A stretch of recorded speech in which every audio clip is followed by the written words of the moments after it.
O encontro apologético hoje à noite, um pouco diferente. O preletor principal será o Eliel Rodrigues.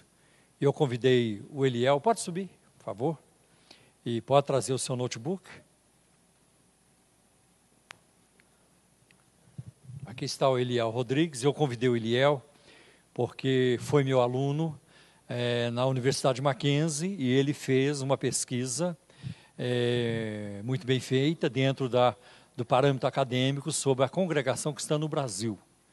E como este ano é o ano do centenário da congregação cristã no Brasil, embora muitos crentes da congregação não saibam disso, mas a congregação faz 100 anos este ano, então eu creio que seria muito importante.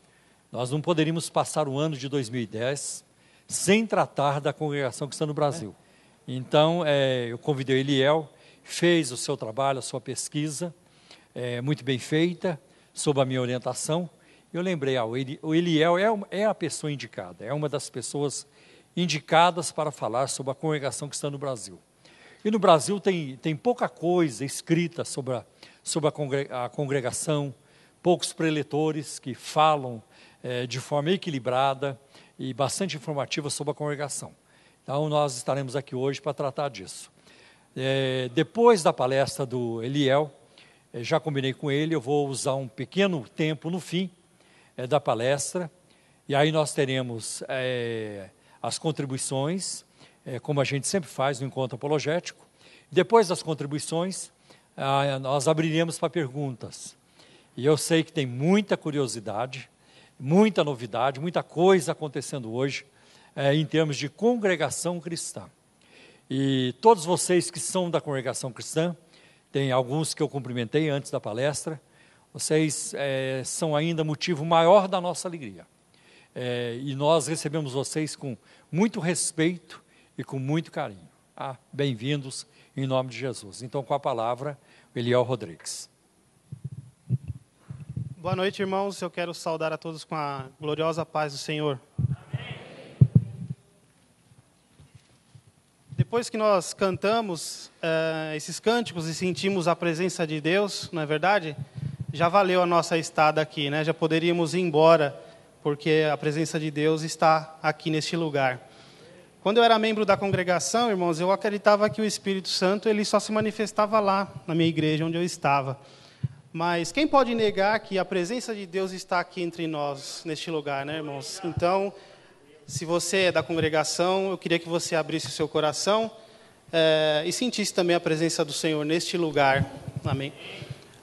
Irmãos, meu nome é Eliel Rodrigues, eu agradeço o convite do pastor, do professor Paulo Romeiro. Ficamos ali 4 anos no Mackenzie estudando, e no final do nosso trabalho, eu já entrei com esse propósito de fazer o trabalho sobre a congregação, e fizemos esse trabalho sob a orientação do pastor Paulo Romeiro. Um pequeno testemunho, irmão, só para os irmãos terem uma noção. Eu nasci na congregação cristã no Brasil. Quando eu nasci, meus avós já eram da congregação. E eu nasci, cresci, passei a minha infância, a minha adolescência. Fui músico, ainda sou, né? Toco hoje na igreja que eu pertenço hoje. Me casei, tive meus 2 filhos lá também. E em um determinado momento, eu trabalhando num serviço, no ano de 2001, lá na congregação, nós não podemos estudar a Bíblia sistematicamente. E eu estava lá no meu departamento, trabalho com contabilidade, e um irmãozinho da Assembleia de Deus entrou no departamento e começou a conversar comigo sobre uma Bíblia de estudo, né? Eu não tinha nem noção do que era a Bíblia de estudo, irmãos. E aí eu falei, mas o que é Bíblia de estudo? Aí ele falou, uma Bíblia que tem os estudos que você pode fazer e assim por diante. Eu falei, então me traz uma que eu vou comprar essa Bíblia. Isso aí foi no ano de 2001. Aquele servo de Deus me trouxe a Bíblia, e eu estudando, irmãos, me deparei com um texto que eu gostaria que todos nós lêssemos agora. Eu gostaria que você abrisse a sua Bíblia em Efésios capítulo 2, versículos 8, 9 e 10. Esse versículo ele mudou a minha vida, irmãos, e daquele dia, esses 3 versículos. E esses 3 versículos eu considero como a maior verdade apologética, viu, pastor Paulo Romeiro? Esses 3 versículos, para mim, é a maior verdade apologética que existe na palavra de Deus. Efésios 2, 8, 9 e 10. Hoje está muito moderno, né, irmão? A minha Bíblia está aqui no notebook, né? Mas é palavra de Deus também, né? Vamos ler? Efésios 2, 8, 9 e 10. Porque pela graça sois salvos, mediante a fé. Isto não vem de vós, é dom de Deus, não de obras, para que ninguém se glorie. Pois somos feitura dele, criados em Cristo Jesus, para as boas obras, as quais Deus de antemão preparou, para que andássemos nela. A minha versão é revista e atualizada. Eu tinha na minha mente, irmãos, que para se salvar era necessário praticar diversos atos, ser fiel a muitos mandamentos que a igreja colocava. E a igreja ensinava isso, que você só pode ser salvo se você permanecer firme até o fim, até os últimos dias da sua vida. E muitas vezes você ainda não tinha convicção da sua salvação. Então eu vivia nessa expectativa, precisando atender todos aqueles requisitos, aqueles mandamentos pesados, né? E muitas vezes não conseguia, e muitas vezes entrava em crise nesse sentido. Mas quando aquele irmãozinho da Assembleia de Deus me trouxe essa Bíblia de estudo, e eu me deparei com aquela pergunta, a primeira pergunta que eu olhei na Bíblia falava assim: o que preciso fazer para ser salvo?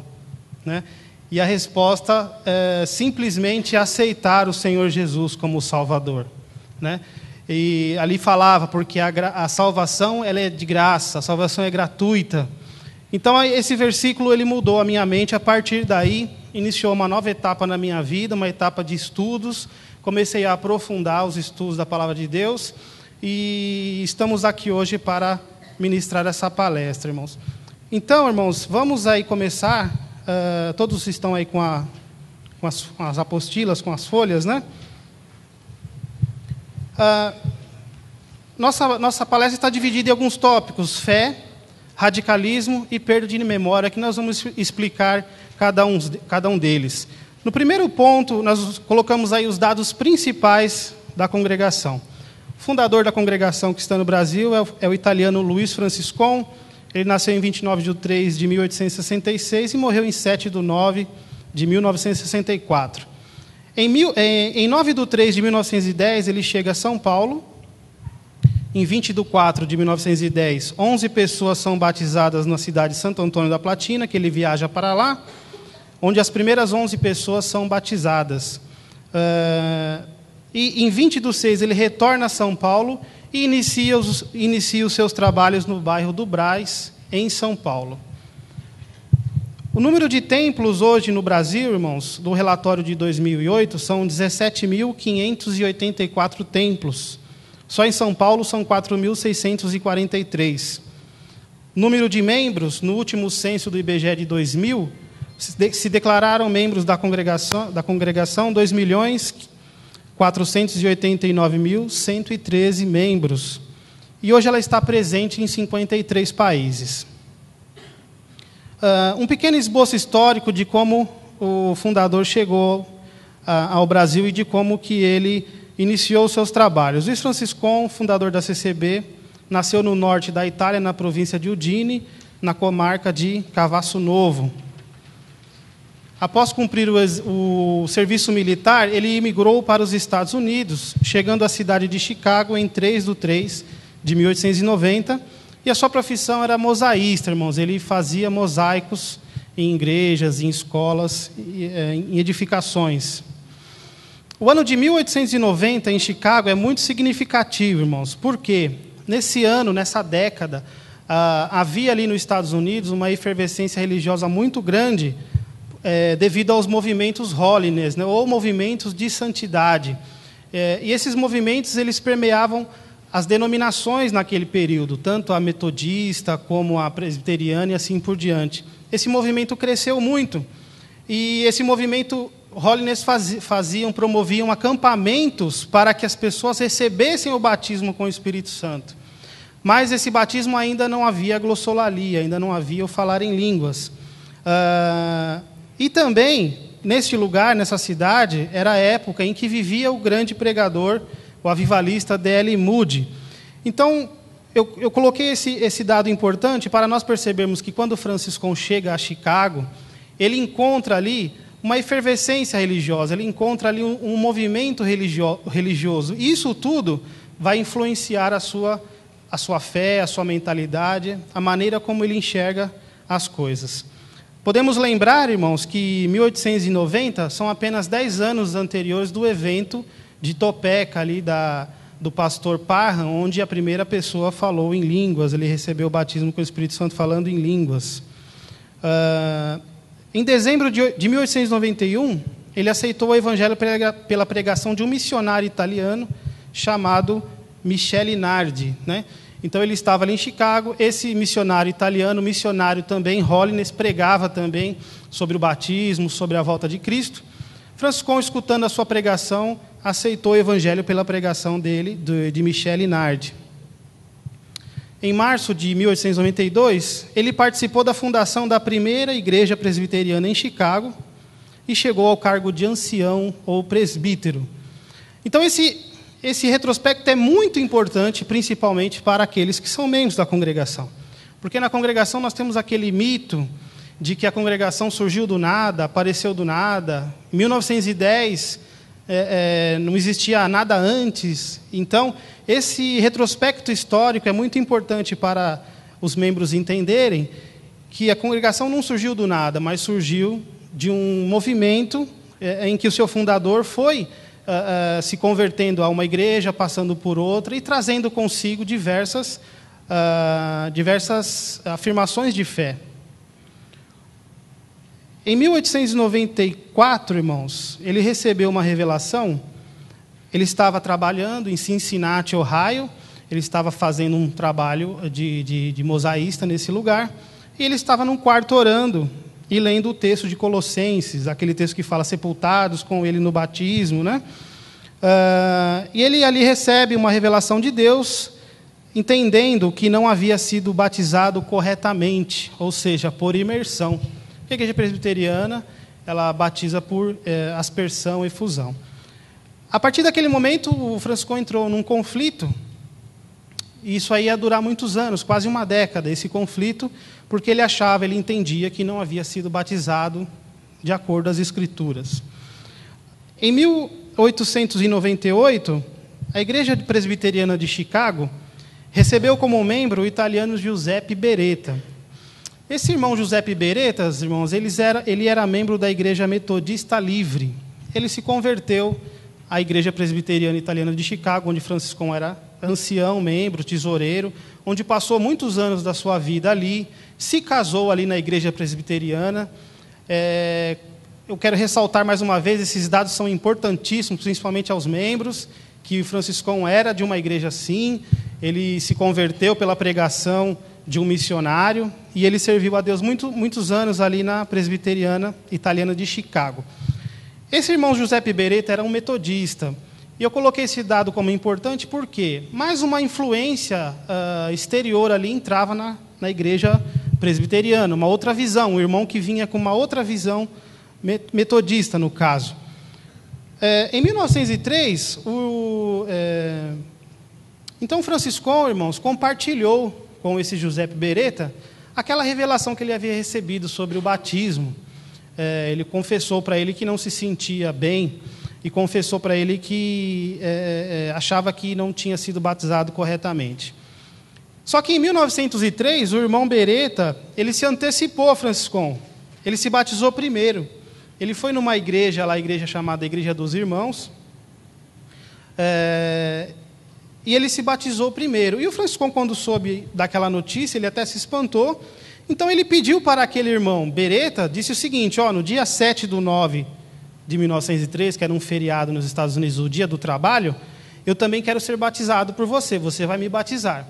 E o Franciscon foi ali na igreja presbiteriana e anunciou para a igreja que ele iria se batizar por imersão, no dia 7/3. O pastor estava viajando, o pastor não estava presente.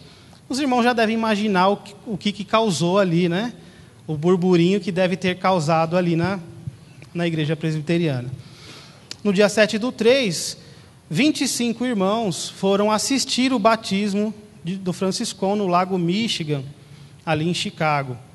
E o irmão Giuseppe Beretta batizou 18 irmãos por imersão ali junto com o Franciscon. Não havia saída, né, irmãos? Não tinha como mais manter ali a relação ali dentro da igreja presbiteriana, porque o Franciscon estava com essa nova visão. Mais 18 irmãos também foram batizados ou rebatizados, vamos assim dizer também. Esses irmãos, eles saem da presbiteriana italiana, eles acabam por cindir com a igreja presbiteriana, passando a reunir-se em casas. Então, eles faziam os cultos nas casas e cultuavam a Deus, e ali tomavam a Santa Ceia ou a ceia, e ali eles cultuavam a Deus em casas, até que eles conseguiram um local, e ali eles fundaram a Assembleia Cristã de Chicago. Uma igreja formada por esses 18 irmãos que saíram da presbiteriana junto com o Franciscon. Houve algumas diferenças ali. O Franciscon se afastou desse grupo num primeiro momento. Eu não vou entrar em detalhes, mas o que aconteceu foi que o Franciscon se afastou um pouco dessa Assembleia Cristã. O irmão Giuseppe Beretta, com outros, Pedro Ottolini e outros irmãos também, tomaram ali a direção daquele movimento, daquela igreja Assembleia Cristã em Chicago. Franciscon se distanciou com mais alguns irmãos. O grupo já era pequeno. Imagina ele já se distanciando com alguns irmãos também. E ali, irmãos, Franciscon, em 1907, ele andando ali por Chicago, ele ouviu a pregação. Um pregador que estava numa praça, e ele ficou sabendo que na missão da Rua Norte, havia uma igreja ali, havia uma missão liderada pelo pastor William H. Durham, onde se pregava o batismo com o Espírito Santo, com a evidência da glossolalia, com a evidência das línguas. E Franciscon ficou muito interessado por aquela missão, por aquele lugar. E ele relata, tudo isso que eu estou relatando aqui, faz parte de uma pequena autobiografia que o próprio Luiz Franciscon escreveu. Isso são todos dados fornecidos por ele mesmo, né? Não existe nada inventado, tirado, deturpado. Existe mesmo o documento que eu coloquei na primeira página, na rodapé. Existe esse documento que todos podem... Se você tiver acesso a alguém da congregação, você pode pedir para ler isso. Na internet já há muito material também. Franciscon visitou aquele lugar, irmãos, e depois foi comunicar àqueles irmãos que ele havia saído da Assembleia Cristã de Chicago, que ali na missão da Rua Norte havia uma pregação diferenciada, havia alguém ali que estava pregando um batismo com o Espírito Santo, com línguas, né? Uma coisa diferente ali para a época. Esse pastor Durham é o mesmo pastor que esteve com William Seymour, ali na Rua Azusa, em 1906. O pastor Durham estava presente lá nos trabalhos, e por também questões doutrinárias, ele acabou saindo da Rua Azusa e fundando essa missão da Rua Norte. Então podemos ver, irmãos, que a vida de Franciscon, a vida da congregação cristã no Brasil, como nós vamos ver mais para frente, está toda permeada pelo movimento pentecostal da Rua Azusa, pelo movimento do pastor William Durham. Não tem como fugir da nossa história, não tem como fugir das nossas raízes, né, irmãos? E é importante sabermos disso. Em 1909, antes disso, ele comunicou para aqueles irmãos da Assembleia Cristã que ele havia se separado, que havia um movimento ali na missão da Rua Norte. Alguns irmãos foram visitar ali, e foram batizados com o Espírito Santo ali na missão do pastor Durham.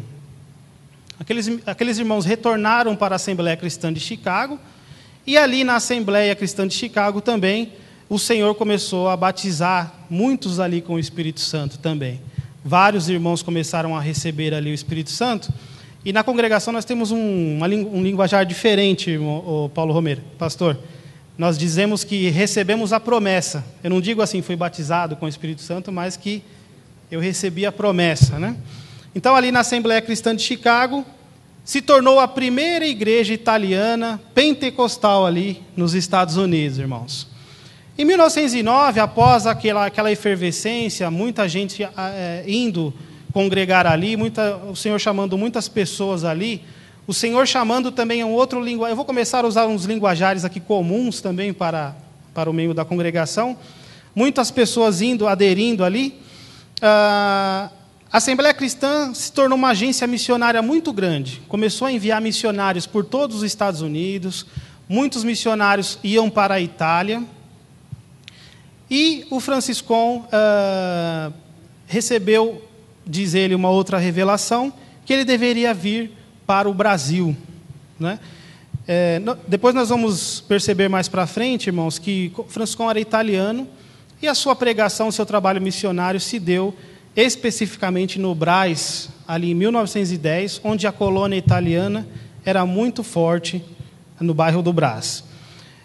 Antes de chegar ao Brasil, em 1909, irmãos, ele fundou ali na Argentina a Assembleia Cristã na Argentina, uma denominação que existe até hoje. Eu coloquei também em nota de rodapé, vocês vão ver aí site, na referência bibliográfica também, o pastor de lá dando testemunho de como que foi fundada a igreja lá. E essa igreja existe até hoje na Argentina. E em março de 1910, ele chega a São Paulo, no Brasil. Então, esse é o itinerário do fundador, Luiz Franciscon, que da igreja presbiteriana teve contato com o movimento pentecostal, advindo ali da Rua Azusa, do Seymour, com o pastor Durham, e empreendeu a viagem missionária para pregar exclusivamente a mensagem pentecostal no nosso país, entre os italianos do bairro do Brás. Essa é a primeira parte, irmãos, o esboço histórico, muito resumido, logicamente, são muitos detalhes, né, idas e vindas, mas aqui já dá para nós entendermos qual é a origem da congregação cristã no Brasil. O terceiro ponto, irmãos, sobre fé, ou seja, qual é a fé da congregação? O que a congregação esboça, explícita como fé? O que ela confessa como fé? O corpo doutrinário da congregação, vou começar a chamar de CCB, que é a sigla, está baseado em 12 artigos de fé e representa uma típica igreja pentecostal. Se nós pegarmos os 12 pontos e lermos, perceberemos que a congregação é sim uma igreja pentecostal, aliás, a primeira igreja pentecostal a ser organizada no nosso país, no Brasil. O estudioso Donald Dayton, ele observa que, além da marca característica da glossolalia, o movimento pentecostal possui uma teologia de 4 pontos. Jesus salva, Jesus batiza com o Espírito Santo, Jesus cura e Jesus voltará. Eu acredito que todos os irmãos aqui que são pentecostais concordam com essa definição, né?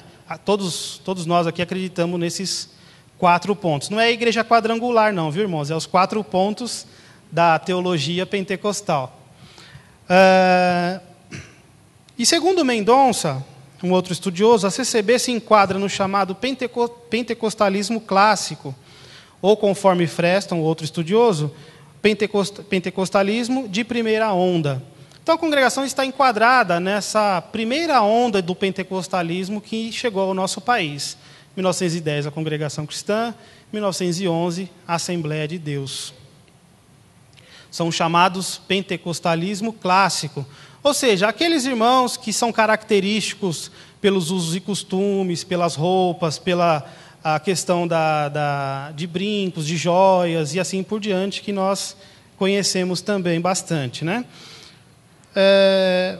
Podemos observar, em alguns pontos da doutrina da congregação, a marca característica de uma igreja pentecostal, conforme Dayton definiu.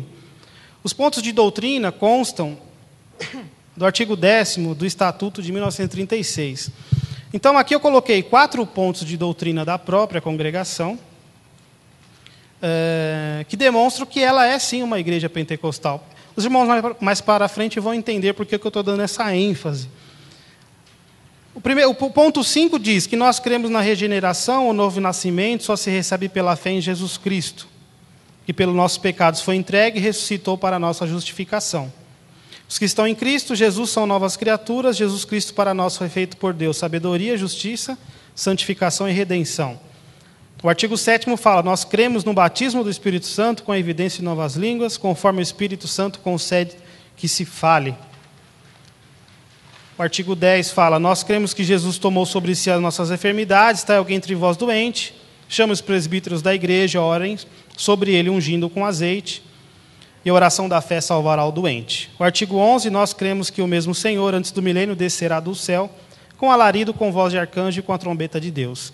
Então, esses 4 pontos demonstram aquilo que Dayton explícita, que a congregação se encaixa nessa definição de uma igreja do pentecostalismo clássico ou uma igreja do pentecostalismo da primeira onda. E assim nós enquadramos aqui a congregação nesse aspecto. O ponto 4 que nós colocamos aí, irmão, radicalismo, pastor Paulo, eu tenho até que hora aqui? 8h30 agora? 9 horas. Nesse ponto 4, irmãos, nós vamos falar um pouco do radicalismo, né, que existe dentro da CCB. Podemos perceber que eu tive o cuidado de pegar aí documentos próprios da igreja, para não dizer que somos nós que estamos falando e que estamos deturpando a imagem, assim por diante, né? Então, vamos pegar aqui documentação própria, que aí nós ficamos sabendo da opinião deles mesmos, né? Embora a CCB seja uma igreja pentecostal, ela não reconhece esse título. Aliás, não reconhece outro título, senão de a graça de Deus. Ou seja, embora a congregação seja pentecostal, participou daquele movimento da Rua Azusa e assim por diante, ela não se vê como uma igreja pentecostal. E mais para frente nós vamos trabalhar também mais esse conceito. A CCB também não está ligada e não mantém relações com nenhuma igreja no Brasil, nem no mundo, muito menos com a Assembleia de Deus, né, irmãos? Que inclusive também é uma igreja do pentecostalismo clássico, né? Então eles não mantêm relacionamentos com igrejas, eles não têm relacionamentos com nenhum grupo, inclusive, irmãos, nem com aquela Assembleia Cristã na Argentina, que foi fundada pelo próprio Franciscão, nem com eles, que seriam irmãos, vamos dizer assim, né, de sangue ali próximos de primeiro grau, eles não mantêm nenhum tipo de relacionamento, nenhum tipo de colaboração. Nós vamos entender o porquê. Vejamos o que diz o tópico 20 da 53ª Assembleia Geral Anual de 1988. Anualmente, irmãos, na congregação existe uma Assembleia Geral, onde vem pessoas do mundo todo, onde existe a congregação, anciãos, ministros, né, da congregação, eles vêm para São Paulo, ali no bairro do Brás, naquele templo, onde é feita uma Assembleia Geral Anual de ensinamentos, onde se trata ali de deliberações diversas, e esses tópicos são dessas Assembleias Gerais de Ensinamento. Então, nós podemos ler aí, eles se manifestaram pelo tópico 20 dessa Assembleia. Congregação não é pentecostal. Congregação não se originou de dissidentes da Assembleia de Deus. A Assembleia de Deus não surgiu da congregação que está no Brasil. As entidades que analisam o movimento evangélico em nosso país costumam nos classificar entre as igrejas pentecostais, devido ao fato de esses também crerem na manifestação do Espírito Santo com evidência de novas línguas. Não somos pentecostais, nem temos afinidades com quaisquer outros ramos evangélicos. Deus derramou a promessa, aí ele está explicando no entendimento deles o que é o pentecostalismo. Deus derramou a promessa do Espírito Santo sobre os discípulos em Jerusalém, no dia de Pentecostes. Este era um dia de festa nacional dos judeus, motivo pelo qual os judeus de todas as partes da terra se achavam reunidos em Jerusalém. A lei de Moisés determinava esta festa anual, entretanto, a efusão do Espírito nada tem a ver doutrinalmente com a festa de Pentecoste, portanto, nós nada temos com o pentecostalismo. Um dos jornais da capital de São Paulo publicou o artigo no qual menciona que a congregação se originou dos dissidentes da seita Assembleia de Deus. Não é verdade. Isso, não é verdade. E se faz necessário contestar isso publicamente. Também não é verdade que a Assembleia de Deus tenha se originado de pessoas que se afastaram da congregação. Tudo isso que nós lemos demonstra realmente uma falta de conhecimento, né, irmãos? Conhecimento histórico, de conhecimento bíblico. Ou seja, eles não têm noção de onde vieram, das suas origens, do seu passado religioso. E isso é muito deletério para a denominação e para os membros. Não vamos entrar aqui em méritos, né, da culpa é de quem, mas isso aqui nos mostra e nos alertam o quão é perigoso nós não adquirirmos conhecimento da palavra de Deus. Nós estamos falando da congregação, mas quantas outras religiões aqui e seitas no Encontro Apologético promove todos os meses, e percebemos o mesmo problema, a falta de conhecimento sistemático da palavra de Deus, né? Isso não abona, isso não explica, isso explica, mas não justifica, porque a palavra de Deus nos fala para conhecermos ao Senhor, né? Oséias fala para conhecermos ao Senhor, prosseguirmos em conhecer, conheçamos e prossigamos em conhecer ao Senhor. Então, muitas vezes essas coisas que escutamos, esses ensinamentos que foram passados oralmente, de pai para filho, de membro para membro, onde não há um registro, a congregação não registra nada, irmãos. A congregação não escreve nada. O único documento que nós temos, que conta a história, foi esse próprio livreto que o Franciscão escreveu. Além disso, não há nada, não há mais nada. Como o pastor Paulo Romero falou, nem os 100 anos eles não estão comemorando. Não vão comemorar os 100 anos, porque não é para se dar glória para o homem, né? Porque depois, mais para frente, nós vamos trabalhando esse conceito que eles têm também. A CCB, dessa forma, se mantém em posição isolada, considerando-se a única igreja verdadeira. Para ela, o verdadeiro evangelho foi restaurado somente em 1910, através das revelações dadas por Deus ao fundador Luiz Franciscon. Para a CCB, a verdadeira igreja deve possuir os seguintes ensinamentos que nós vamos ler aqui. Irmãos, curiosamente, a exemplo de outros movimentos que nós escutamos aqui, o pastor também, os outros preletores falarem, há um detalhe interessante nessas igrejas que, vamos dizer assim, que são meio problemáticas. Todas elas acreditam que o evangelho um dia se perdeu, lá pela época do Constantino, né, pastor Paulo? O evangelho se deturpou, a igreja se perdeu, e a igreja, não existia mais a igreja do Senhor. Mas eu me lembro bem do mês passado, que o pastor também falou isso, salientou. Se fosse assim, se a igreja tivesse se perdido, se a igreja estivesse corrompida e deturpada em toda a sua essência, Cristo teria sido um mentiroso, né, pastor Paulo? Oi? Um mau construtor e um mentiroso, porque ele disse que as portas do Hades, as portas do inferno, não prevaleceria sobre a sua igreja. Então, irmãos, vamos tirar isso da cabeça, que a igreja se perdeu. A igreja sim se contaminou, normal, quando a igreja chegou ao poder, no século IV, com Constantino. Mas a igreja não se perdeu totalmente. Sempre houve um remanescente, sempre houve os fiéis que serviram a Deus em espírito e em verdade. Então, vamos tirar da cabeça isso, que em 1844, Jesus ia voltar, a igreja foi restaurada, que só em 1910 o evangelho foi restaurado. Isso não existe, irmãos. O evangelho nunca foi perdido. A igreja nunca foi deturpada em toda a sua essência. Mas alguns pensam assim. A maior dúvida, uma das maiores dúvidas que eu tinha quando era membro da congregação, era como se salvava antes de 1910. Como que se salvava antes de 1910? Porque se só agora a verdade foi restaurada, o evangelho foi restaurado, e só agora existe a igreja que pode conduzir as pessoas à salvação. Lemos lá em Efésios 2, 8, 9 e 10, que a salvação é pela graça, né? Nenhuma igreja pode ter o monopólio da salvação, né, pastor? Nenhuma igreja pode ter as rédeas da salvação de uma pessoa. Isso é romanismo, né? Nós, descendentes da tradição protestante, né, nós sabemos que a salvação é pela graça, que o justo vive pela fé. Então, nenhuma placa, nenhuma denominação, nenhuma seita, nenhuma organização pode se considerar a graça de Deus. A palavra de Deus em Tito fala que a graça de Deus se manifestou trazendo salvação a todos os homens.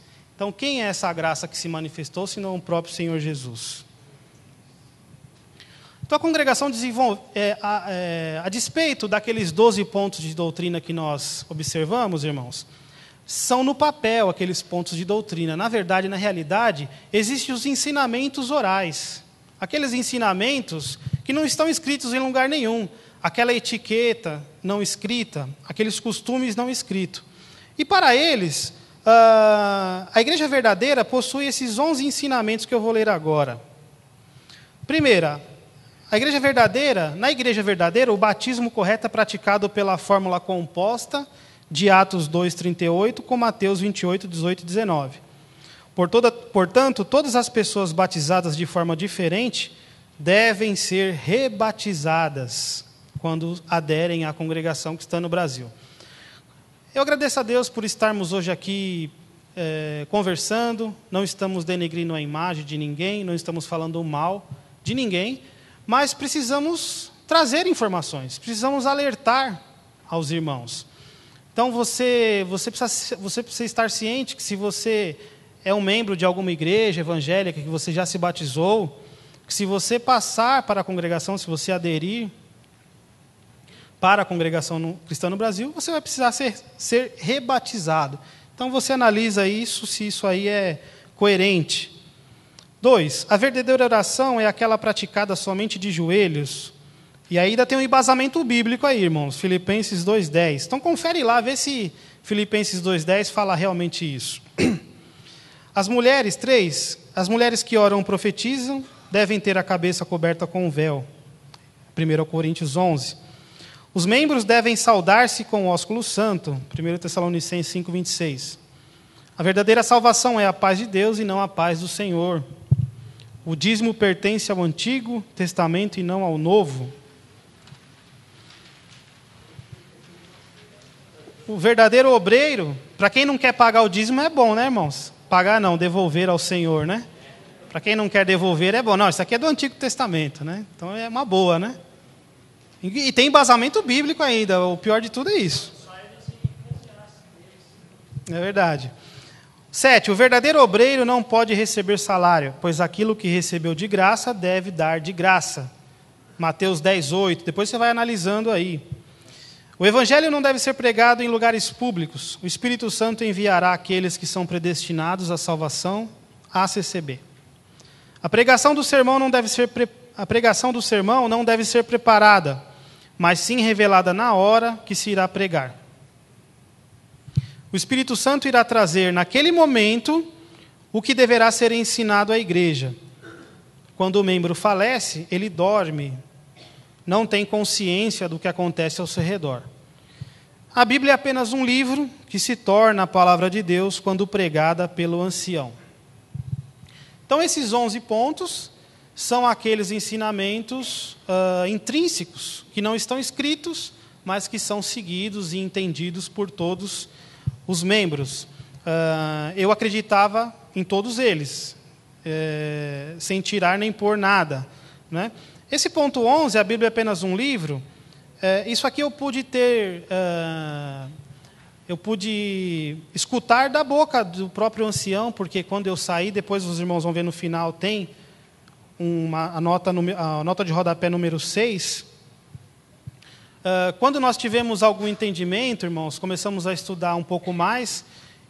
Em 2001, quando eu li aquele versículo de Efésios 2:8, algo começou a incomodar o nosso coração a respeito de tudo aquilo que nós vivíamos ali e que entendíamos daquela maneira. Eu quero dizer para os irmãos que não foi fácil, não queríamos sair da igreja, porque imagine você que está numa igreja onde você nasceu, onde você cresceu, onde você tem os seus parentes, onde os seus avós já eram de lá. A situação não era boa, não queríamos sair e nem nos regozijamos em ter saído. Mas, irmãos, quando a verdade, muitas vezes, da palavra de Deus, ela toca o nosso coração, ela bate em nós, não há como fugir, muitas vezes, daquilo que Deus nos chama para fazer. Então, ali em 2001, começou conosco esse problema de consciência, né? Onde já não concordávamos com muitos ensinamentos, né? Isso se prolongou até o ano de 2006, irmãos, quando em 2006 eu, o meu pai, minha mãe e meus irmãos tivemos a difícil atitude de sair de nos desligarmos da congregação. Na nota 6, os irmãos vão encontrar aí na internet a nossa carta de desligamento, a carta que nós enviamos aos líderes, aos anciãos, explicando os motivos da nossa saída. E ali, numa reunião, que estávamos reunidos para deliberação disso, esse ponto 11 foi muito enfatizado, onde eles entendem que a Bíblia por si só, a Bíblia aqui, se eu pegar uma Bíblia agora e colocar ela aqui, fechada, ela não é a palavra de Deus. Ela só se torna a palavra de Deus quando revelada para o ancião, para o pregador, e ele abre a lê. E aí ela se torna a palavra de Deus. Por isso que não se pode preparar antes, nem estudar nada, tem que ser a coisa momentânea. Mas nós sabemos que isso não é verdade, né, irmão? Se nós abrirmos a palavra de Deus em qualquer versículo, nós percebemos, a própria palavra atesta em Hebreus, que ela é viva e eficaz, é mais cortante que a espada de 2 gumes, que penetra a alma, o coração, e é apta para dissecar os ossos e o pensamento. Então nós percebemos que há um erro de entendimento em relação à própria palavra de Deus.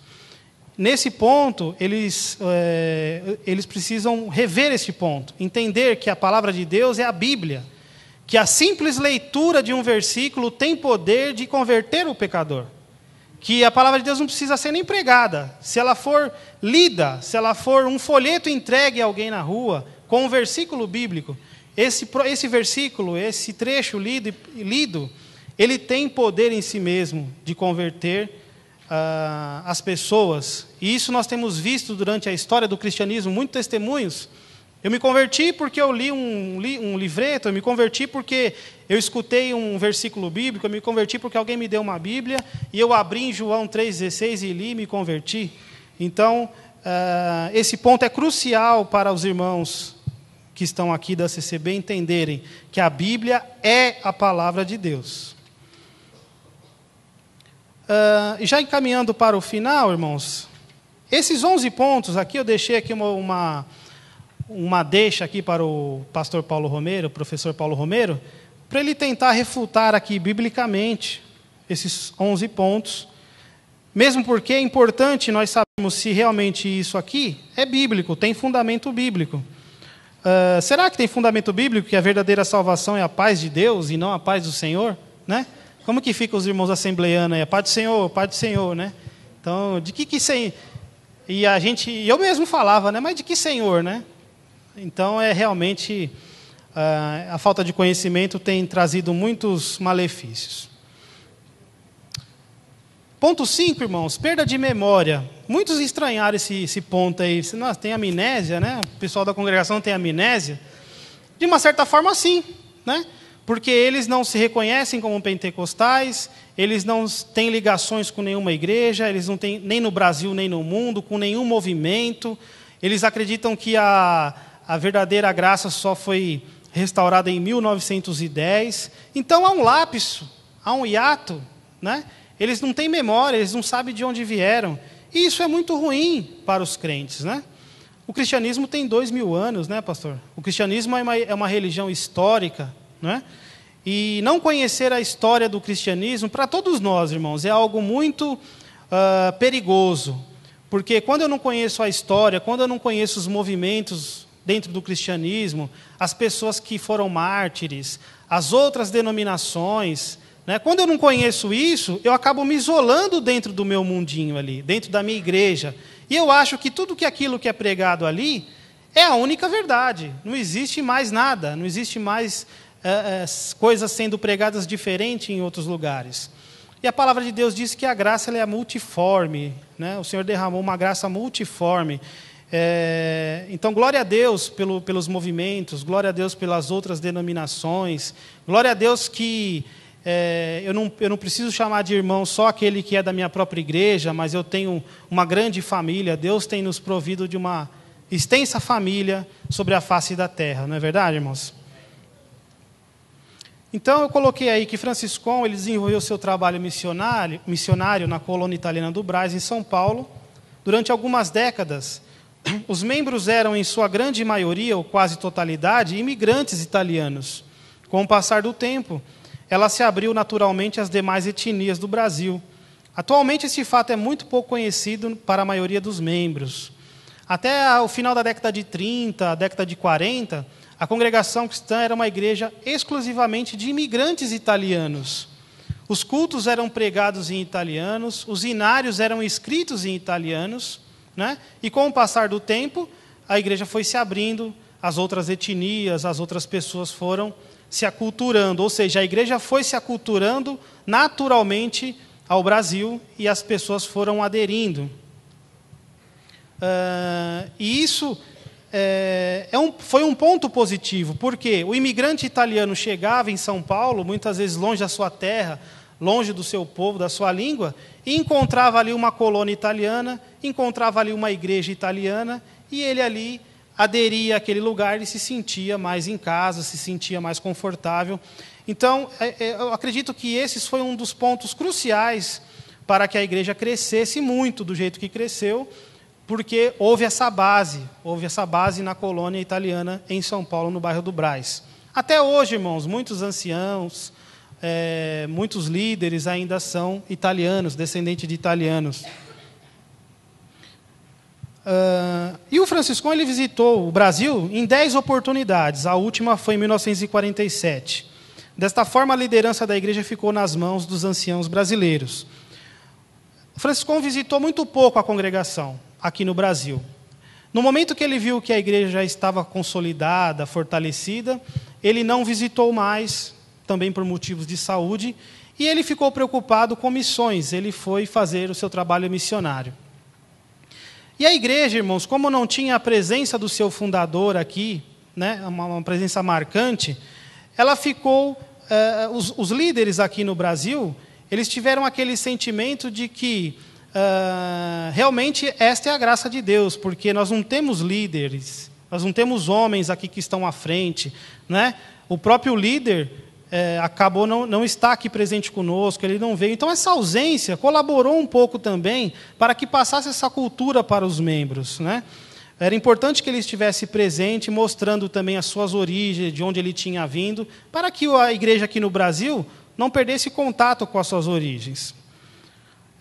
A CCB não mantém nenhum registro histórico de suas origens, a não ser um pequeno opúsculo contendo as memórias de Luiz Franciscon, nem tampouco está comemorando o seu primeiro centenário, como a gente comentou aqui. A falta de conhecimento histórico contribui para que o membro não se sinta parte de nenhum movimento do cristianismo. O membro da CCB não reconhece como irmãos adeptos de outras igrejas cristãs, né? Então, nós podemos perceber aí por que esse tópico, perda de memória ou falta de memória, que é o que tem contribuído muito para essa postura da congregação em relação ao Evangelho como um todo. A CCB acredita que a sua fundação não teve influência de nenhum movimento, que foi obra exclusiva do Espírito Santo, através da revelação dada ao seu fundador. No preâmbulo do seu estatuto, nós podemos ler o seguinte, no preâmbulo: o Senhor iniciou sua obra no Brasil por um seu servo. Percebam aí, irmãos, a sua obra no Brasil, por um seu servo, nem o nome dele é mencionado, não é? Em junho de 1910, sem denominação alguma. Complicado, né, irmãos? Nós sabemos aí que ele era presbiteriano italiano, que ele participou ali do movimento pentecostal, não é? Propagando-se, todavia, rapidamente por intermédio de seus crentes, desde então chamados por fé em nosso Senhor Jesus Cristo. Então podemos ver aí a própria fala da CCB, não é a minha fala, mas a própria fala deles, mostrando essa falta de conhecimento. E mais, irmãos, eu não diria tanto falta, eu também não diria falta de conhecimento. Parece que isso é intencional, para que passe aquela imagem de que a congregação não foi fundada por ninguém, não foi fundada por homens, mas foi fundada exclusivamente pelo Espírito Santo, né? E por isso que nós fizemos esse trabalho lá na faculdade, junto ao professor Paulo Romero, buscando essas origens, para que isso chegue ao conhecimento maior de maior número de membros, para que eles vejam que não é desta forma, né? Que o fundador ele teve realmente origens, que a congregação ela também professa a mesma fé pentecostal da Assembleia de Deus e assim por diante de outras igrejas pentecostais também. Pastor Paulo, eu vou ser pontual, hein? Falta 3 minutos aqui, já estou nas considerações finais aqui. Então, indo para o ponto 6 aqui, irmãos, considerações finais, depois nós vamos abrir para perguntas, para as considerações do pastor Paulo também. Então, como demonstrado neste esboço, a CCB foi a primeira igreja pentecostal a ser organizada no Brasil. Mas a CCB não aceita qualquer classificação religiosa, pois se considera a graça de Deus o único caminho verdadeiro para o céu. Infelizmente, a falta de conhecimento bíblico tem afastado a CCB da comunhão com as demais igrejas brasileiras. Isso tem provocado certo orgulho religioso. Os membros de outras denominações que aderem à CCB precisam ser rebatizados. Não é permitido ao seu membro visitar outras denominações. Caso isto ocorra, o tal membro é disciplinado. O conhecimento, de forma geral, não é estimulado e, quando adquirido, não serve em nada para a fé. Nós não estamos dizendo, cada um de nós, irmãos, temos a nossa igreja, né? Devemos amar a nossa igreja, amar a nossa denominação. Eu não estou fazendo um discurso aqui que agora nós temos que visitar todas as igrejas, que nós temos que colaborar em todas as igrejas, que temos que estar em todas as igrejas e assim por diante. Mas nós precisamos ter essa consciência de que não é só a nossa igreja que prega o Evangelho, não é só a nossa igreja que vai levar as pessoas para o céu através da pregação, não é? Que o Senhor não se utiliza só de um grupo, mas que a graça de Deus ela é abundante, né? Então isso precisa estar na nossa mente, que o irmão da outra denominação é meu irmão, se ele confessa ali a Jesus, a palavra de Deus como seu Salvador. Então isso precisa, eu não preciso estar com ele, eu não preciso estar na igreja dele, eu não preciso largar a minha igreja, eu não preciso agora ficar sem igreja, não, agora eu sou do reino, né, pastor? Não tenho igreja. Não, não é isso, você deve amar e ficar na sua igreja, mas deve ter essa clareza de mente que o Evangelho e a salvação e a graça é Jesus Cristo, irmãos. A graça é o Senhor Jesus. Não é nenhuma denominação, placa, movimento, igreja, fundador, não é ninguém que recebeu revelação especial, a revelação já foi dada na palavra de Deus, não é? O próprio apóstolo Paulo fala, se um anjo do céu descer com uma nova revelação, com alguma revelação, você considere como anátema, porque nós já temos a revelação especial de Deus contida na palavra de Deus. E finalizando aqui, irmãos, o que está acontecendo hoje na congregação? Então, a pós-modernidade tem trazido enormes desafios à CCB. Atualmente, os membros têm acesso a muitas informações pela internet, rádio, TV. Através desses meios, ele participa de comunidades, ouve e assiste pregações, escuta músicas gospels e etc. Muitos sites são de membros da CCB. No site de relacionamento Orkut, existe mais de 1000 comunidades relacionadas ao tema CCB. Uma comunidade tem mais de 50 mil pessoas só em uma comunidade, irmãos. Isso demonstra como o membro está ansioso por conhecer e se comunicar com o mundo exterior, com o mundo existente fora dos muros da sua igreja. Muitos são os membros que se desligam após adquirirem conhecimento bíblico.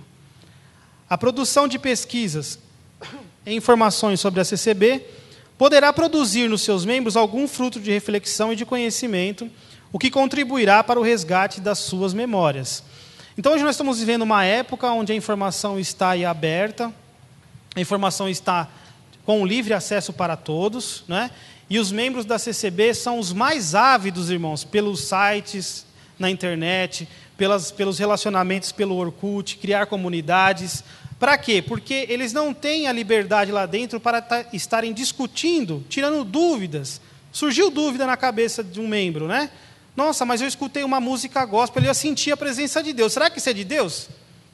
E aí, onde que ele vai recorrer para ter essa informação? Então, estão indo para a internet, estão indo para a televisão, rádio e assim por diante. Então, nós acreditamos, irmãos, que toda essa informação disponível poderá trazer um fruto de reflexão para os membros. Eventos como esse, comemorações do centenário, mostrar a história da congregação, é muito importante para que o membro lembre as suas raízes e possa se sentir parte de um todo também, não é?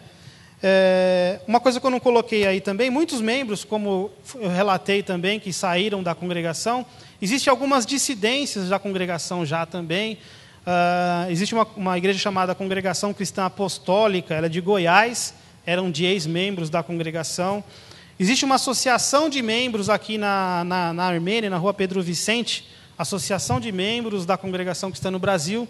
São pessoas também que deixaram, estão se reunindo também lá, em cultos e assim por diante. E na internet, irmãos, vocês vão ver todo tipo de aberrações e de comunidades e de informações sobre a congregação, né?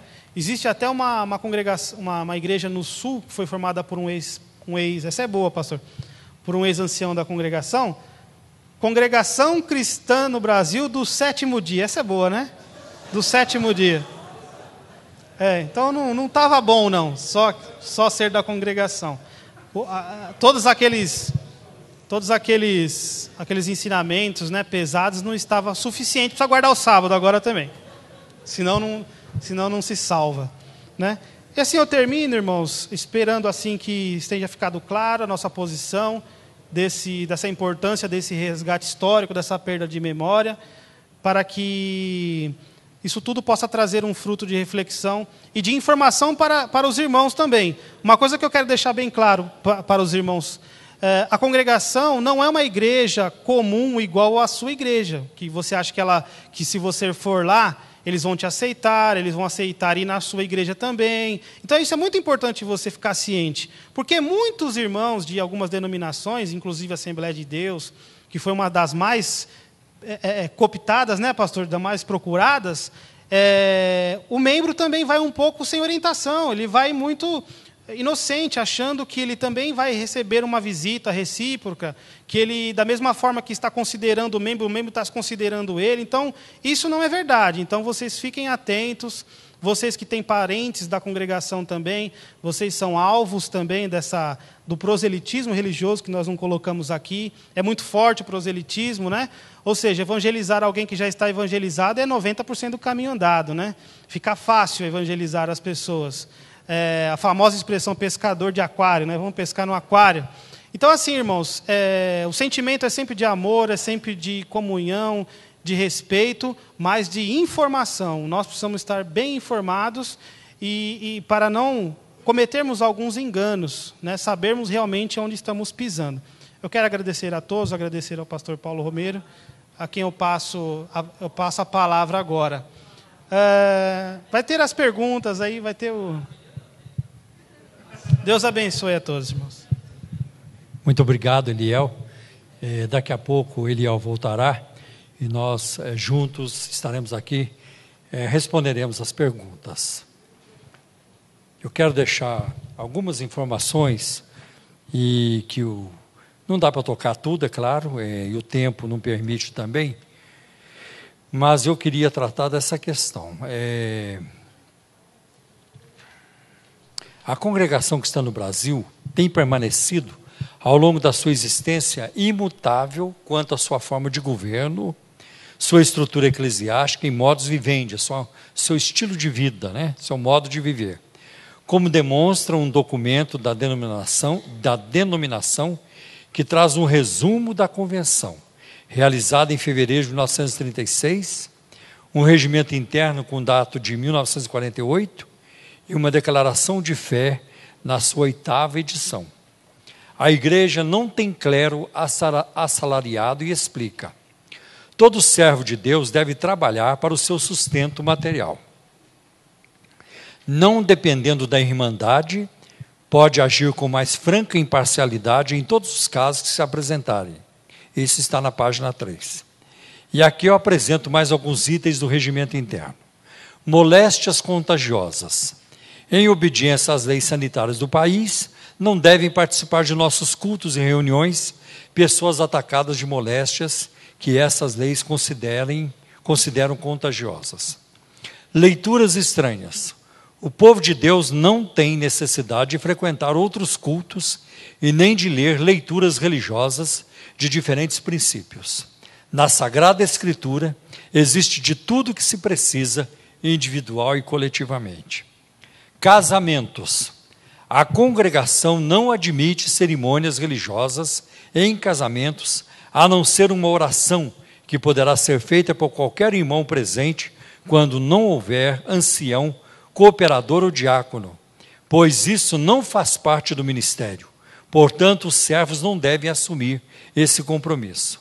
Não é permitido realizar casamentos nas casas de oração da congregação cristã no Brasil. O fiel deve abster-se de compartilhar em banquetes matrimoniais ou outros que o possam contaminar, transgredindo a eterna verdade de Deus. Atos 15, 29. Bom, eu tenho 2 pontos aí que eu gostaria de comentar. O primeiro, a questão do salário do pastor. A congregação precisa ler 2 Coríntios capítulo 11, versículo 8. Os crentes da congregação, a liderança da congregação, precisa prestar atenção naquilo que a Bíblia diz em 2 Coríntios capítulo 11, versículo 8, quando Paulo diz assim: outras igrejas despojei eu, recebendo delas salário para servir vocês. Então o apóstolo Paulo abertamente afirma que chegou a receber salário das igrejas. Não era uma constante na vida de Paulo. Quando Paulo precisava, ele trabalhava materialmente, ele fabricava tendas. Mas quando ele podia, e as igrejas podiam, elas também sustentavam o seu ministério. Tá? Uma outra coisa, eu já fui em casamentos de membros da congregação que está no Brasil, até porque parte da minha família é de lá. Nós temos aí 2 anciãos na família, pelo menos. Eu já fui várias vezes em casamentos. Mas teve uma ocasião que eu fui num casamento, o casamento foi numa churrascaria. Aí o juiz veio, fez a parte cívica, legal, né, do casamento, e só teve essa também. Não houve uma oração, a palavra Deus não foi comentada, não se fez qualquer oração para agradecer pela comida, nada. Tá? Nada disso. Então nós comemos, e a comida estava muito boa. Isso eu não posso esquecer. A comida estava muito, porque foi numa churrascaria muito boa. Que comida! Mas eu saí de lá com algo no meu coração e me entristeceu muito. Interessante que para este casamento, Jesus não foi convidado. Para aquele casamento, Jesus não foi convidado. E eu fiquei assim triste pelos noivos ou pelos recém-casados ali. Eles foram casados, mas ninguém podia fazer uma oração pedindo a Deus que abençoasse aquele casal. Tudo em nome de regras, de leis, que você não encontra base nas Escrituras. Né? Funerais. O serviço a ser feito em funerais deve ser julgado de acordo com o momento. Todavia, não se deve levar o corpo na casa de oração, pois isto tornar-se um hábito e imitação de costumes mundanos, que não se fundamenta na fé apostólica e na palavra de Deus. Tá? É interessante que é costume na congregação cristã no Brasil não se orar a não ser ajoelhado. A oração não deve ser feita em pé, não deve ser feita sentado. Tá? Então, ou você ajoelha para orar, ou não vai orar. Mas eu fiquei surpreso quando no funeral de um dos nossos familiares, os anciãos, então disseram: irmãos, chegou um estudo novo, chegou um ensino novo, e agora, por causa das leis sanitárias, normas de higiene, então nós agora podemos orar em pé no funeral. Então, no funeral nós podemos orar em pé. Então, esse chegou um ensino novo. Né? Então, me faz lembrar muito o mormonismo. Está sempre chegando um ensino novo. Por que eu preciso de um ensino novo? Quando a Bíblia Sagrada é a palavra de Deus eterna. né? E que nunca vai mudar, não é? Agora uma coisa positiva, né? A política, nas congregações, não são admissíveis partidos de espécie alguma. Cada um é livre cumprindo o seu dever de votar, que é uma determinação da lei. Todavia nós, remidos pelo sangue do concerto eterno, nunca poderemos votar em partido que negue a existência de Deus e a sua moral. Quem ocupar cargos no ministério não deve aceitar encargos políticos. Não se deve permitir que candidatos a cargos políticos venham fazer propaganda ou visitar as casas de oração com esta finalidade. Estava um dia numa reunião com alunos da Universidade Metodista e a Yara Monteiro, a professora Yara Monteiro, que deu aula na Universidade Metodista, e ela pesquisa também a congregação. E ela nos disse o seguinte, que na congregação, a congregação não abre espaço para comícios, para atividades políticas. Tá? O último político a ir à congregação que está no Brasil, a visitá-la, foi em 1960. Foi Jânio Quadros. E ele nem foi apresentado. Nem falaram no nome dele. Então, os políticos já sabem que é perda de tempo ir lá na congregação que está no Brasil. Eles não vão abrir espaço para isso. Parabéns para eles neste aspecto. Porque, infelizmente, em muitas de nossas igrejas, é uma farra no mau sentido. É terrível. É terrível. Né? Eu poderia contar para vocês inúmeros exemplos disso. É lamentável o que se passa no nosso meio. Eu, uma vez, estava falando numa reunião de obreiros, pastores, tinha uns 1.200 pastores. O local estava lotado aquele dia. Lotado. De repente, eu fui interrompido, depois de uns 20 minutos falando, eu tinha 1 hora para falar. E alguém disse assim, não estou caçando a palavra do pastor Paulo Romeiro. É que chegou aqui o fulano de tal, um político aí desses terríveis, terríveis.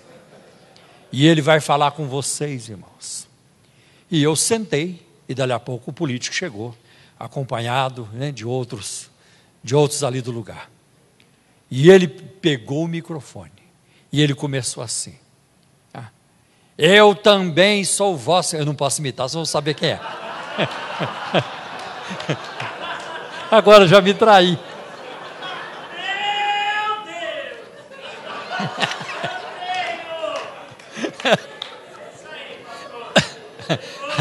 Aí ele disse assim.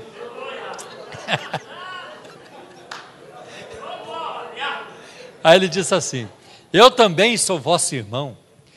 Eu mudei, né, agora, né? Porque eu creio no amor de Deus e no juízo final.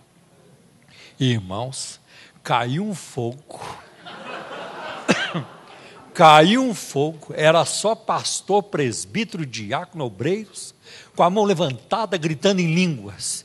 Eu fiquei olhando e falei, mas aonde que esse pilantra foi arranjar tanta unção?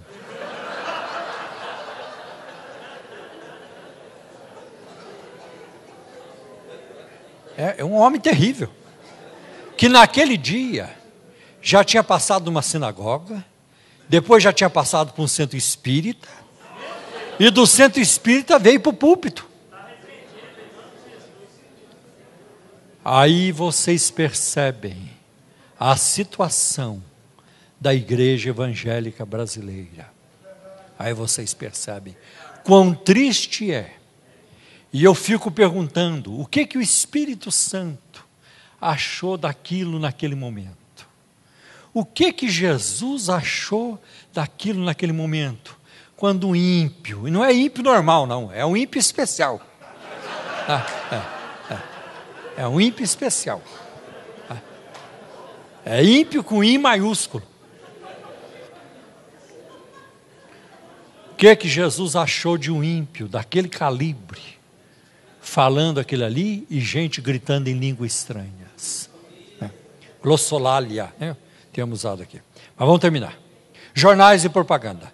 Não possuímos jornais e propagandas religiosas e nem literaturas religiosas, assim como não nos correspondemos com os que os editam. Não devemos, portanto, colaborar de espécie alguma. Outras luzes não precisamos, nem queremos.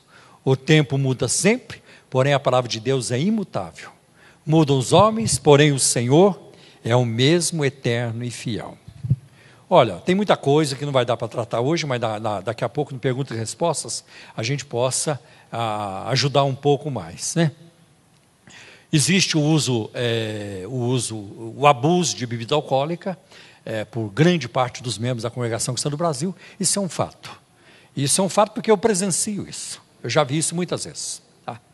Tanto que muitas pessoas no estado do Paraná, onde a congregação é mais forte, no Sudeste, São Paulo, Paraná, várias pessoas no Paraná se referem à congregação cristã no Brasil como congregação cristã do barril, por causa do uso excessivo de bebida alcoólica por muitos deles. O anti-intelectualismo, isso aí é importante, eu vou fechar com isso praticamente. O anti-intelectualismo é baseado em 2 Coríntios, capítulo 3. Se você quiser abrir lá comigo.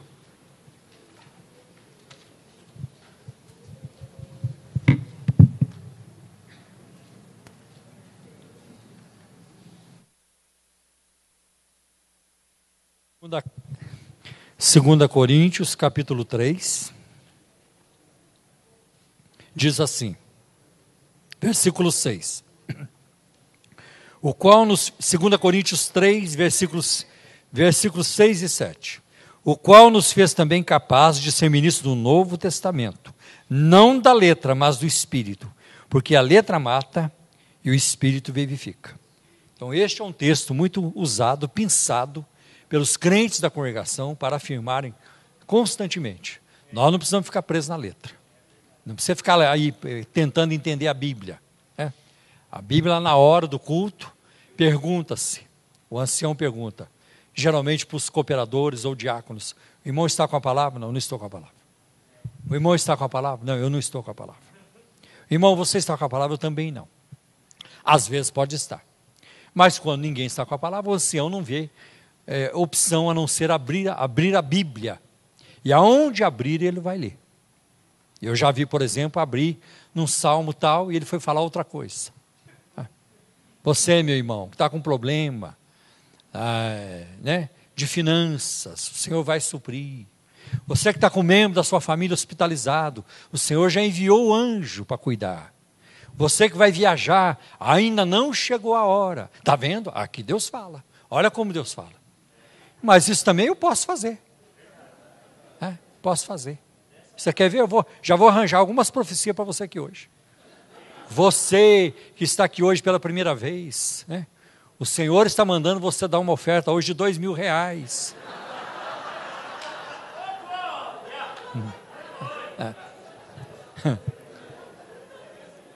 E ai de ti se não creres. Assim. Então, tem muitas formas de você fazer isso. Você quer ver uma declaração profética que a gente não erra? O Senhor está dizendo que aqui tem casais que discutiram essa semana. Acertei.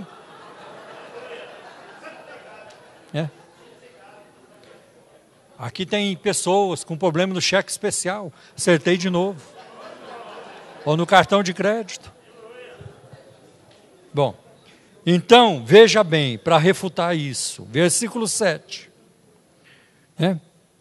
E se o ministério da morte, gravado com letras em pedra, a letra mata, não é a letra da Bíblia, é a letra da lei, gravada em pedras lá no Antigo Testamento. Agora, é muito triste a situação de um membro da congregação cristã no Brasil que cai em adultério. E eu sei, e a palavra de Deus assim diz, que o adultério é um pecado terrível. É verdade, é verdade. Destrói, é uma destruição enorme, é verdade. Mas ninguém pode dizer que o adultério é um pecado imperdoável. Porque se o adultério for o pecado imperdoável, nós vamos ter que tirar Davi do capítulo 11 do livro de Hebreus. Os heróis da fé. Está lá no capítulo 11. E gente que teve muita encrenca no Antigo Testamento, aparece na lista dos heróis da fé, em Hebreus capítulo 11. A Raabe, a meretriz, está lá. A prostituta, está lá. Jacó, o usurpador, enganou o irmão, está lá. E aí, no versículo 32, Davi aparece, o adúltero, o assassino, está lá também. Isso significa o quê? É a graça de Deus, é favor imerecido. E eu já disse isso, vou repetir porque pode ajudar alguém. O nome Davi aparece umas 70 vezes no Novo Testamento, mas o seu pecado nenhuma vez.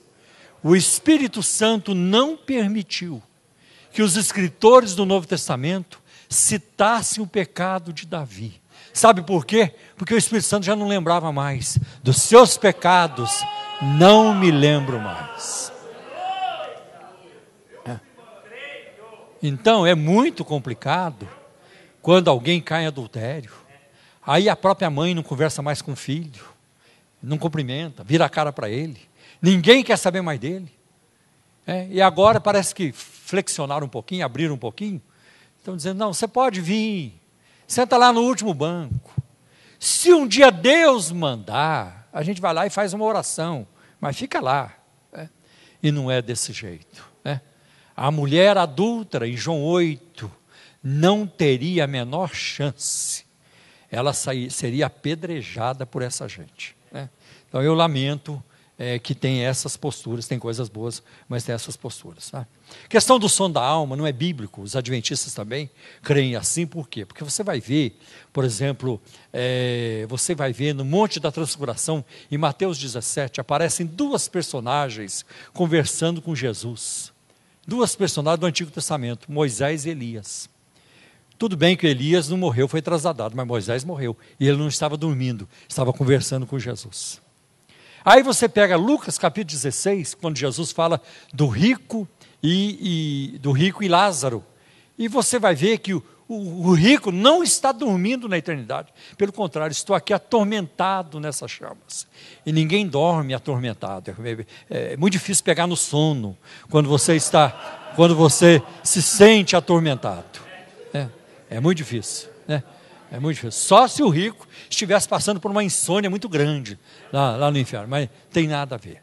Eu acho que um texto melhor ainda é o de Apocalipse capítulo 6, versículos 9 e 10, quando João diz, eu vi as almas daqueles que foram mortos por causa do testemunho de Jesus, estavam debaixo do altar de Deus, e roncavam com grande ronco. É isso que está lá? Não. E clamavam com grande voz. Então, quem dorme é o nosso corpo. Está lá em Mateus 27, é o corpo que dorme. Mas nós não vamos dormir depois de morrermos. O problema é que esses grupos têm problema com linguagem figurada na Bíblia. É uma metáfora, é um eufemismo. O que nós encontramos em Atos capítulo 7, Estevão adormeceu, está dormindo. Por quê? Porque o sono é o primo da morte. São muito parecidos. Então, quando uma pessoa está dormindo, parece que está morta. Então, é muito parecido. Então, a Bíblia usa isso aí para atenuar a linguagem, suavizar a linguagem. Porque muitas vezes nós usamos linguagens nada simpáticas sobre a morte. Fulano abotoou o paletó.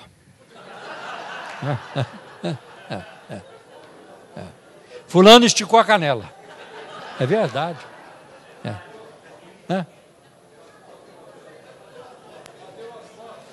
É verdade, fulano bateu as botas. E essas não são expressões felizes, não. Então, a Bíblia usa uma expressão melhor para suavizar, e nós também usamos. Fulano passou para o Senhor, fulano descansou, e assim por diante. Então é isso que a Bíblia faz. Então nós vamos terminar neste momento